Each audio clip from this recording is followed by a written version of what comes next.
ನಮಸ್ತೆ. ಇವತ್ತು ನಾನು 10 ನಿಮಿಷಕ್ಕಾಗ ಅಂತ ಸಿಂಪಲ್ಲಾಗಿ ಚಕ್ಲಿ ಮಾಡೋಂಥ ರೆಸಿಪಿ ತೋರಿಸ್ತಾ ಇದ್ದೀನಿ ನೋಡಿ, ಎಷ್ಟು ಕ್ರಿಸ್ಪಿಯಾಗಿ ಬಂದಿದೆ ಅಂತ. ಇದಕ್ಕೆ ಫಸ್ಟು ನಾನು 1 ಕಪ್ ಆಗೋಷ್ಟು ಹುರ್ಗಡ್ಲೆ ತಗೊಂಡಿದ್ದೀನಿ. ಇದನ್ನು ಪೌಡ್ರ್ ಮಾಡ್ಕೊಬೇಕು. ಇವಾಗ ಹಾಕ್ತಾಯಿದ್ದೀನಿ ನೋಡಿ. ಅದೇ ಕಪ್ ಅಳತೆಯಲ್ಲಿ 3 ಕಪ್ ಆಗೋಷ್ಟು ಅಕ್ಕಿ ಹಿಟ್ಟು ಹಾಕ್ತಾಯಿದ್ದೀನಿ.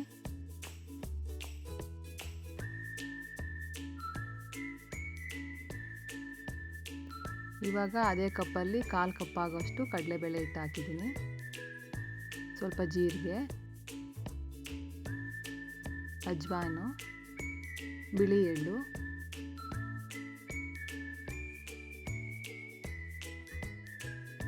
ಅರಿಶಿನ ಪುಡಿ,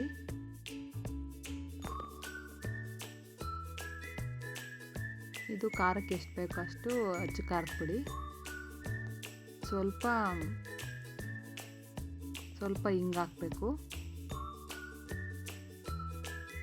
ಉಪ್ಪು ರುಚಿಗೆ ತಕ್ಕಷ್ಟು.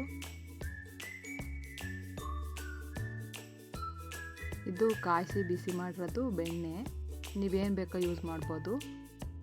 ಎಣ್ಣೆ ಬೇಕಾದರೂ ಹಾಕ್ಬೋದು. ಇದನ್ನು ಸ್ವಲ್ಪ ಈ ರೀತಿ ಕಲಿಸ್ಬೇಕು.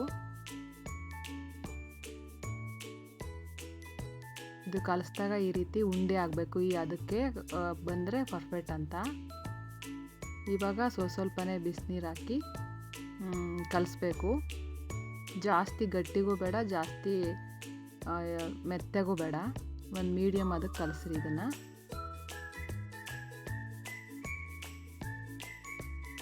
ಈ ರೀತಿ ಇರಬೇಕು. ಇವಾಗ ಈ ರೀತಿ ಹಾಕಿದ್ದೀನಿ ನೋಡಿ. ಇದನ್ನು ಮೀಡಿಯಮ್ ಫ್ಲೇಮಲ್ಲಿಟ್ಟು ಬೇಯಿಸಬೇಕು.